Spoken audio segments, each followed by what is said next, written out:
ahí un botoncito que le cambian y tiene varias terminales para diferentes entradas y cuesta cualquier cantidad de pesos. Bueno, ¿qué tiene eso en el interior? Lo que estamos viendo en pantalla, un transformador con 3 secundarios diferentes, su puente rectificador en el mejor de los casos, un capacitor de filtro y ya, es todo. O sea, es una fuentecita muy austera, por eso es regalada, muy barata, ¿verdad? ¿Y qué es lo que sucede? La conectan en un radio y normalmente se oye ruido de interferencia electromagnética. O sea, se oye así muy, muy feo, ¿no? No dice, pues, ¿por qué será? Pues porque es una porquería esa fuente de alimentación, ¿verdad? Entonces, ¿qué se puede hacer? Mejorar su filtraje. ¿Cómo hacemos esa mejora sin que sea muy caro? Bueno, la primera opción es colocar un filtro RC adicional. El filtro RC adicional, como lo vemos, ¿sí? Pues está constituido por un resistor de shunt de bajo valor y un capacitor electrónico de aluminio adicional a la fuente de alimentación. Como lo vemos, se conecta posterior del capacitor número 1 de filtrado. Esto que forma en conjunto, si se fijan, pues un filtro tipo pi. Y este circuito es válido, hago la aclaración, este circuito es válido cuando la corriente en la carga no rebasa 500 miliamperes. ¿Hecho?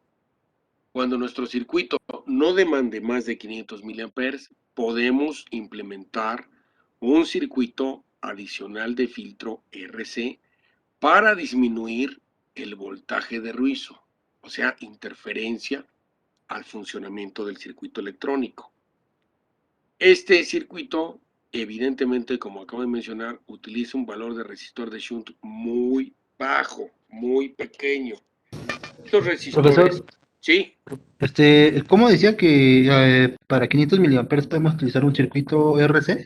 sí, o sea, ustedes pueden utilizar este filtro en una fuente de alimentación que no lo tenga, siempre y cuando la carga no consuma más de 500 miliamperes. Ok. O sea, si consume más de 500 miliamperes, esto no es recomendable, definitivamente. No es recomendable. Déjeme prender aquí esto. Aquí estás. Con el propósito de que ustedes vean cómo son los resistores de shunt. Estos resistores de shunt que se utilizan en fuentes de alimentación son resistores de película metálica, siempre. Voy a mostrarles uno aquí a ver si alcanza a ver. Es este negrito que está aquí, que está abajo del Molex. Incluso si se puede ver un poquito, dice 0.5 ohms a 2 watts.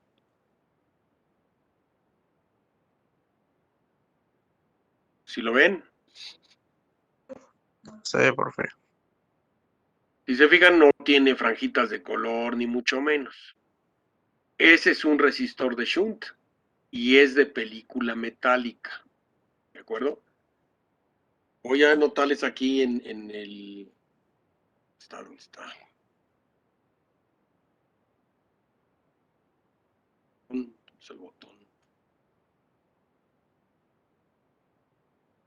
Voy a anotar aquí las marcas de los fabricantes de los resistores de shunt de película metálica. Número 1 que se utilizan en el diseño. Uno es Furnace, el otro es Omite y el otro es Kadok. ¿Sí? Son los 3 fabricantes líderes de resistores, ¿verdad? Para diseños en electrónica y que desarrollan resistores de película metálica. ¿De acuerdo? Hay otros fabricantes de resistores, normalmente los resistores comerciales que ustedes conocen, con franjas de color, de precisión, etcétera, etcétera. Para resistores especializados de buena calidad están estos 3 fabricantes, ¿no? Los 3 fabricantes los encuentran tanto en Newark como en DigiKey, ¿de acuerdo? Que son de los distribuidores pues más conocidos y populares aquí en México. Newark, recordemos, es una empresa británica, ¿sí? DigiKey es americana, y ellos manejan estas tres marcas de componentes, de resistores, las manejan en sus catálogos. Por si llegan a desarrollar algún diseño, bueno, que quede clarísimo que pueden recurrir a los catálogos de estos fabricantes para identificar el resistor en cuestión y utilizarlo para sus diseños. ¿De acuerdo, muchachos? Sí, profe, de acuerdo. Ok, entonces, este resistor de shunt, repito, es de película metálica. No se utilizan resistores de carbón en estas conexiones, ¿sí? ¿Por qué? Porque el resistor de carbón se quema. Aquí normalmente son de un material especial, precisamente para esas aplicaciones. Aquí el valor del resistor de shunt suele ser de muy bajo valor. Como vimos en el ejemplo que les puse aquí, físicamente era de medio ohm. Hay más pequeños, hay resistores de 0.001 ohm, etcétera, para estas aplicaciones. ¿Por qué? Vamos a observar el diagrama. Vemos que el resistor de shunt en serie con el resistor de carga me forman un divisor de voltaje. Yo tengo un voltaje X, voy a suponer como ejemplo 20 volts en los extremos del condensador 1, un voltaje de CD de 20 volts. Pues obviamente yo quiero que los 20 volts estén en la carga.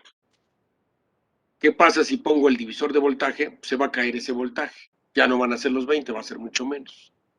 Para evitar que eso suceda, el resistor de shunt es de bajo valor.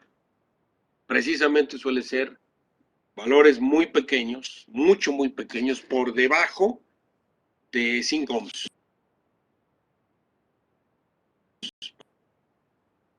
Dependiendo del tipo de fuente de alimentación. Pero son valores muy pequeños. ¿De acuerdo? Precisamente para que cuando esté actuando con el resistor de carga como divisor, no tenga una pérdida considerable. Yo supuse como ejemplo que tengo 20, pues a lo mejor tendré 19.90. Bueno, pues casi los 20, son una pequeñísima pérdida que no me afectará al funcionamiento de la carga. ¿De acuerdo? Ahora, ¿cómo intervienen el resistor de shunt y el capacitor para calcular los nuevos voltajes? Bueno, de la siguiente manera.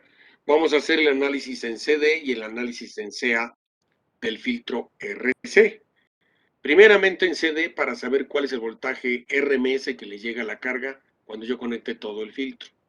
Bueno, tenemos un circuito equivalente, ¿verdad?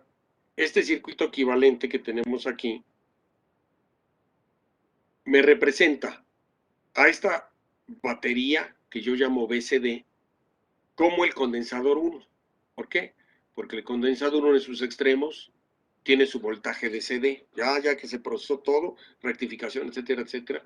Ese voltaje de CD, que es el que calculamos acá arriba, aquí, este voltaje de CD es esta batería. Y obviamente en CD, el condensador 2 es un circuito abierto y nada más me queda el resistor de shunt con el resistor de carga en serie, lo cual me va a producir un divisor de voltaje porque yo quiero conocer justamente el voltaje en la resistencia de carga. O sea, al resolver el divisor de voltaje tenemos que el voltaje de CD', que es lo que tendríamos aquí, en los extremos del resistor de carga, pues es el BCD del condensador 1 por RL entre la suma de RL más el resistor de shunt. Notemos que cuanto más pequeño sea el resistor de shunt, más cerca yo tengo al voltaje de CD al voltaje de CD'. Si yo incremento mucho el resistor de shunt, pues voy a tener una pérdida más grande y evidentemente con esto, mayor disipación de potencia, se puede calentar y se puede dañar. Este resistor de shunt en muchos casos también se utiliza como resistor fusible. En caso de que hubiera un corto en la carga, se truena este resistor de shunt. Esa es la ventaja de colocar muchas veces a los resistores de película metálica y en otras ocasiones hay fabricantes que colocan resistores de cerámica, ¿sí?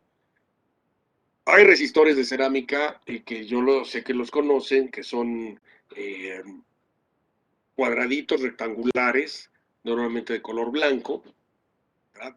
Estos resistores, bueno, esos son de cerámica, lo ideal son resistores de película metálica, ¿de acuerdo? Ahora, esto es para conocer el voltaje DC en los extremos del resistor de carga.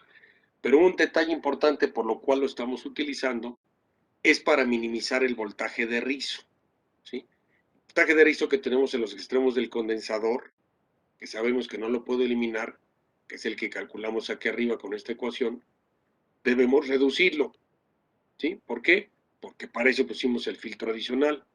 ¿Cómo calculamos? Pues ahora hacemos el equivalente de este filtro tipo pi completo aquí en CA. Ahora mi condensador 1 en sus extremos tiene al voltaje de rizo pico a pico. O sea, mi condensador en términos de ruido se comporta como una fuente de alterna. Tengo al resistor de shunt, tengo al resistor de carga y ahora en alterna tengo la reactancia del condensador C2, lo debo de tomar en consideración. La reactancia del condensador, pues evidentemente la calculamos como 1 en 2 pi FC, ¿de acuerdo? Ya que tenemos la reactancia del condensador, hacemos el paralelo con la resistencia de carga. Con esto determinamos una resistencia equivalente que me queda ya en serie con el resistor de shunt y ya puedo aplicar el divisor de voltaje para calcular el nuevo voltaje de rizo, ¿sí? Aquí tenemos voltaje de rizo pico a pico será igual al voltaje de rizo pico a pico que me entrega el condensador 1 igual a por la resistencia equivalente entre la suma del resistor de shunt más el resistor equivalente. Y esto nos va a permitir darnos cuenta que el voltaje de rizo disminuye muy radicalmente, definitivamente, en términos justamente de lo que es el ruido que nos produce la fuente de alimentación simplemente con un solo condensador. O sea, lo disminuimos hasta más de 100 veces, quiero aclarar, con el filtro tipo RC, ¿sí? No olvidemos nada más que tengo un límite de corriente, ¿sí? Y lo ideal son 500 miliamperes como máximo para utilizar esa configuración. Preguntas hasta aquí.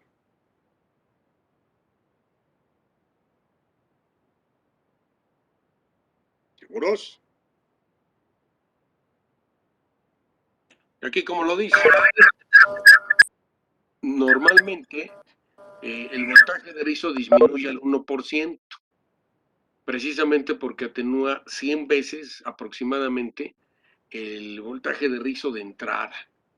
Y al atenuarlo tanto, si nosotros teníamos diseñada la fuente para un 2% o poquito menos, bueno, pues con esto lo mejoramos bastante, llevándolo al 1% o menos, definitivamente cuando utilizamos el filtro RC. Preguntas hasta aquí, muchachos.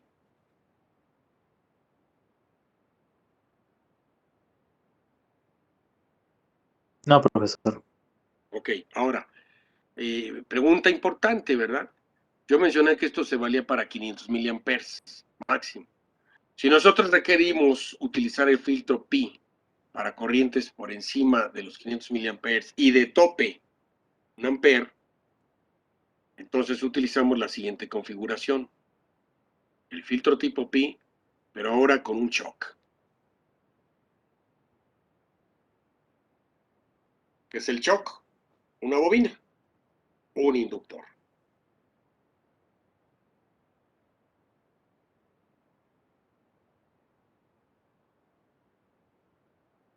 Tal vez alguno de ustedes tenga, o use, mejor dicho, automóvil, y pues tiene autoestéreo el automóvil, ¿verdad?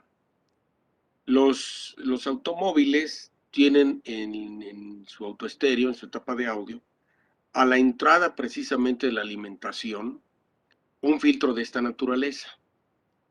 ¿Para qué?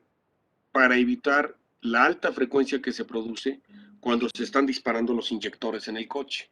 Si no sirviera ese filtro, nosotros oiríamos como chispazos en el radio. Y cuando aceleran, se oiría más rápido. ¿De acuerdo? Esto lo menciono precisamente porque ahí es donde está trabajando justamente un filtro pi con un shock integrado en el autoestéreo de los autos.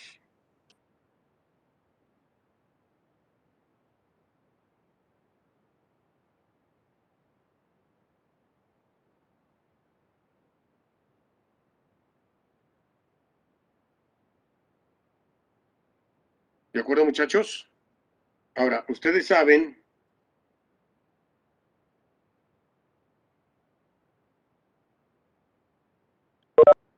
que el shock, que es una bobina, es un alambre ante la corriente directa.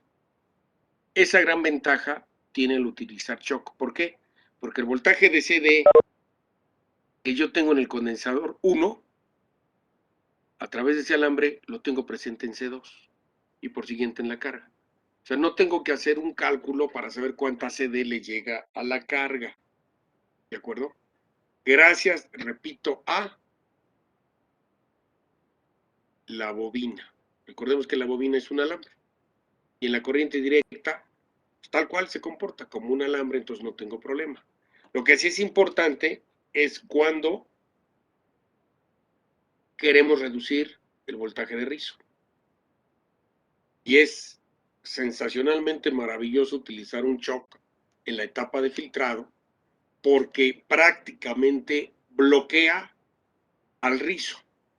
Lo disminuye a un grado tal que parece que lo elimina, totalmente despreciable. ¿Sí?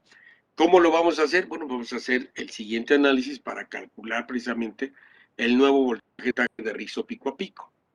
Para tal evento, nosotros debemos calcular la impedancia de la bobina. Ya conocemos la fórmula, perdón, que es 2pi FL. ¿De acuerdo? F, recordemos que es la frecuencia del circuito rectificador, muchachos. 120 para onda completa, 60 para media onda. Y también determinamos la reactancia del capacitor 2, que es 1 en 2pi FC. No olvidemos que F es la frecuencia del circuito rectificador.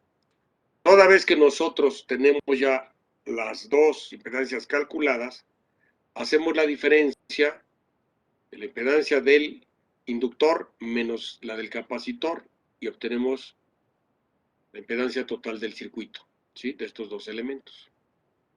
Toda vez que ya tenemos esa total, sacamos el paralelo con RL, ¿vale? Para poder hacer el cálculo correspondiente. Ya con RL tenemos un resistor equivalente y ya podemos sustituir en el divisor de voltaje para calcular el voltaje de rizo pico a pico prima, ¿sí? Que es igual al voltaje de rizo pico a pico del condensador 1 por la resistencia equivalente, que es el paralelo de la reactancia del capacitor con el resistor de carga entre la suma de la impedancia total más la resistencia equivalente. De esta forma, nosotros vamos a notar que el voltaje de rizo disminuye a valores muchísimo menos del 1%. Mucho menos del 1%. Lo cual hace a este tipo de filtro muy eficiente. Y repito, es por la causa por la cual se utiliza en todos los equipos de audio, que, por ejemplo, repito, aquellos que utilizan automóvil, en su radio no escuchan ruido cuando están acelerando. Si o sea que acelera y se oye, no se oye nada de eso, porque está trabajando el filtro tipo pi con un inductor, con un shock. Si falla ese filtro, entonces escucharían ese ruido. Que cuando aceleran se oye más el ruido, aquí es el ruido del motor. No, no es el ruido del motor, son los chispazos de los inyectores, muchachos, lo que se está escuchando de la bobina que dispara los inyectores en el automóvil, porque supongo que tienen carro nuevo, ¿verdad? No de otra generación. Entonces, bajo ese esquema, estaría fallando ese shock. Se reemplaza el shock y se acabó el ruido por completo. ¿De acuerdo? Preguntas hasta aquí, muchachos. No, profesor. Yo, profesor, por ejemplo, ese shock, dice, ¿es parte de la circuitería de los fusibles o parte de cada elemento del auto? Por ejemplo, como dice, si es del estéreo, ¿el estéreo en su circuito trae el shock o es Sí. parte de los fusibles? No, el shock va adentro del autoestéreo. Ah, ok. Ok. De hecho, aquellos personas que les gusta traer ahí la orquesta en el auto, ¿verdad? que le ponen según que la fuente de poder y todas esas chifladuras, todos esos equipos en su interior traen un shock, precisamente para eliminar el ruido del disparo de los inyectores, ¿sí? Que llegan a las bujías y no se escuche a través de las bocinas. Si llega a fallar ese circuito shock, ese circuito filtro tipo Pi, entonces se escucharía el ruido en las bocinas. Y repito, es muy notorio porque hay de cuenta que van acelerando, aceleran, y yo así como chispas, cada vez más rápido. Eso es porque el filtro no está trabajando y se está metiendo todo el ruido al auto estéreo. Digo, este tip, ya me deben como $50 cada uno por este tip técnico, ¿verdad? Porque pues, los tips de reparación también cuestan, muchachos. Entonces, en ese sentido, para que lo tengan en consideración, ¿sí? Si llega a pasar, pues ya saben que está dañado precisamente el shock. Y repito, normalmente los equipos de gama alta, incluso caseros, utilizan este tipo de filtros para evitar el ruido. La fuente de alimentación que utiliza su celular, su laptop, la computadora, el Blu-ray y la pantalla que tienen ustedes en casa, o la pantalla, si ahorita me están viendo una pantalla, lleva en su interior precisamente filtros con shock para que no se produzca ningún ruido, y esto ocasiona un flicker en la pantalla. Flicker es un parpadeo, ¿sí? O sea, el nombre técnico es flicker. Entonces, para que no haya parpadeos ni se escuchen cosas raras en el audio, se utilizan este tipo de filtros precisamente en el interior de las fuentes conmutadas. ¿De acuerdo? Sí, bueno, yo me acuerdo que en las televisiones de cinescopio, prendía la licuadora y empezaba a escucharse, o sea, se escuchaba y se distorsionaba un poco la imagen. Entonces, ¿esa era una falla de shock? No. Las televisiones de antes, señor, no tenían este tipo de filtro, ¿sí? Además de que se supone tenían que venir con su terminal de tierra física. Ya hacía mucha gente, le cortaba la terminal de tierra física, porque lleva unos spark gap en el interior de la perdón, en el interior de la televisión, en su circuitería de entrada, llevaba un circuito filtro especial con unos condensadores y unos spark gap que se llaman, para todos esos ruidos, aterrizarlos a tierra. El problema muchas veces es que no tenían una buena conexión de tierra física en casa. ¿Y qué sucedía? Se metía todo el ruido. Las televisiones de antes efectivamente no tenían toda la circuitería correcta y adecuada en términos de protecciones. ¿De acuerdo? O sea, solamente equipo, pues me voy a atrever a decir de una gama más alta, tenía las protecciones, pero la mayoría no tenían esas protecciones. Y lógico, en la mayoría de las marcas, cuando alguien prendía, como usted dice, la licuadora, se veía interferencias, se veían rayas en la tele y se oía, es una porquería justamente. Esto es, no porque estuviera fallando el shock, sino porque no lo tenía integrado, que es diferente, ¿sí? Obviamente ya mucha gente ya desafortunadamente ha desechado este tipo de televisiones, que no tendrían por qué, ¿verdad? Porque las teles siguen funcionando, se le pone un codificador nada más y siguen funcionando con la tecnología actual, pero mucha gente no lo sabe y tiró su tele. Bueno, si alguien tuviera ese tipo de tele, se puede mejorar, se le añade, se le llama filtro tipo EMI en el interior, y de esta manera se erradica. ¿De acuerdo? Muchachos, me voy a disculpar con ustedes en este momento. Tengo que recibir ahorita un material, ¿verdad? Para un diseño, y me voy a tardar. Entonces, si no hay inconveniente, muchachos, voy a dejar la clase ahorita y continuamos mañana, de favor. Sí, profesor, no se preocupe. Por favor.